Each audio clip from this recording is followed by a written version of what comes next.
Hi friends, welcome to Jagati cooking. ಇವತ್ತು ಮೆಣಸಿನ್ಕಾಯಿ ಬಜ್ಜಿ ಹೇಗೆ ಮಾಡೋದು ಅಂತ ಹೇಳ್ತಾ ಇದ್ದೀನಿ. ತುಂಬಾ ಈಸಿ ಮತ್ತು ಡಿಫ್ರೆಂಟ್ ಮೆಥಡ್ ಇದು. ಈ ಥರ ಒಂದು ಸತಿ ಟ್ರೈ ಮಾಡಿ. ಈಗ ಎಲ್ಲ ಮೆಣಸಿನ್ಕಾಯಿನೂ ನಾನು ಕಟ್ ಮಾಡಿ ಇಟ್ಕೊಂಡಿದ್ದೀನಿ, ತುದಿ ಕಟ್ ಮಾಡಿ ಇಟ್ಕೊಂಡಿದ್ದೀನಿ ನೋಡಿ. ಈಗ ಇಲ್ಲೇನು ಉಬ್ಬಿರೋವಂಥ ಪೋರ್ಷನ್ ಇದೆಯಲ್ಲ, ಇಲ್ಲಿ ನಾನು ಒಂದು ಪಿನ್ ತೊಗೊಂಡು ಕಟ್ ಮಾಡ್ಕೊತಾ ಇದ್ದೀನಿ ನೋಡಿ. ಈಗ ಉಬ್ಬಿರೋ ಪೋರ್ಷನ್ನಲ್ಲಿ ನಾನು ಈ ಥರ ಪಿನ್ ತೊಗೊಂಡು ಈ ಥರ ಕಟ್ ಮಾಡಿ ತುದಿ ತನಕನೂ ಕಟ್ ಮಾಡ್ತೀನಿ. ಕಟ್ ಮಾಡಿ ಎಲ್ಲದನ್ನು ಸೀಡ್ಸ್ ಎಲ್ಲ ತೆಗಿತಾ ಇದ್ದೀನಿ ನೋಡಿ. ಎಲ್ಲ ಮೆಣಸಿನ್ಕಾಯಿಗೂ ಸಹಿತ ಹೀಗೇ ಮಾಡ್ಕೋಬೇಕು ನೋಡಿ. ಸೀಡ್ಸ್ ಎಲ್ಲ ತೆಗ್ದಿದ್ದೀನಿ ಮತ್ತು ಕಟ್ ಮಾಡಿ ಇಟ್ಕೊಂಡಿದ್ದೀನಿ. ಇದು ಉಬ್ಬಿರೋ ಅಂಥ ಪೋರ್ಷನ್ಗೆ ನಾವು ಕಟ್ ಮಾಡ್ಕೋಬೇಕು ನೋಡಿ. ಎಲ್ಲ ಕಟ್ಟಾಗಿದೆ ನೋಡಿ. ಎಲ್ಲ ಮೆಣಸಿನ್ಕಾಯಿನೂ ಇದೇ ಥರ ನಾನು ಕಟ್ ಮಾಡಿ ಇಟ್ಕೊಂಡಿದ್ದೀನಿ ನೋಡಿ ಫ್ರೆಂಡ್ಸ್. ಈ ಥರ ಕಟ್ ಮಾಡಿ ಇಟ್ಕೊಂಡಿದ್ದೀನಿ. ಯಾಕೆಂದರೆ ನಾನು ಇದಕ್ಕೆ ಜೀರಿಗೆ ಪುಡಿನ ಫಿಲ್ ಮಾಡ್ತಾಯಿದ್ದೀನಿ.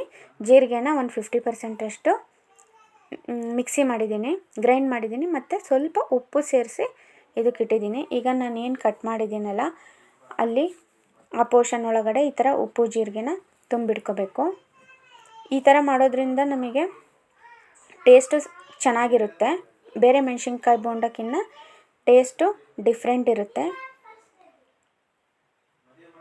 ಮತ್ತು ಚೆನ್ನಾಗಿರುತ್ತೆ ಟೇಸ್ಟು. ಮತ್ತು ನಮಗೆ ಡೈಜೆಷನ್ಗೂ ಏನೂ ಪ್ರಾಬ್ಲಮ್ ಆಗೋದಿಲ್ಲ ಜೀರಿಗೆ ತುಂಬಿರೋದ್ರಿಂದ. ಜೀರಿಗೆ ಡೈಜೆಷನ್ಗೆ ಒಳ್ಳೆಯದು, ಎಲ್ಲರಿಗೂ ಗೊತ್ತೇ ಇದೆ ನೋಡಿ. ಈಗ ಎಲ್ಲ ಮೆಣಸಿನ್ಕಾಯಿಗೂ ಈ ಥರ ಜೀರಿಗೆನ ನಾನು ಫಿಲ್ ಮಾಡಿಟ್ಟಿದ್ದೀನಿ.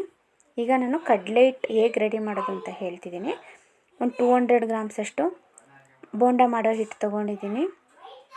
ಇದಕ್ಕೆ ಸ್ವಲ್ಪ ಅಜ್ವಾನ ಹಾಕ್ತಾಯಿದ್ದೀನಿ, ಸ್ವಲ್ಪ ಉಪ್ಪು ಮತ್ತು ಸ್ವಲ್ಪ ಅರಿಶಿನ ಪುಡಿ ಹಾಕ್ತಾಯಿದ್ದೀನಿ. ಅರಿಶಿನ ಪುಡಿ ಹಾಕಿದರೆ ಕಲರ್ ಚೆನ್ನಾಗಿ ಬರುತ್ತೆ. ಸ್ವಲ್ಪ ಸೋಡಾ ಪುಡಿ ಮತ್ತು ಸ್ವಲ್ಪ ಚಾಟ್ ಮಸಾಲ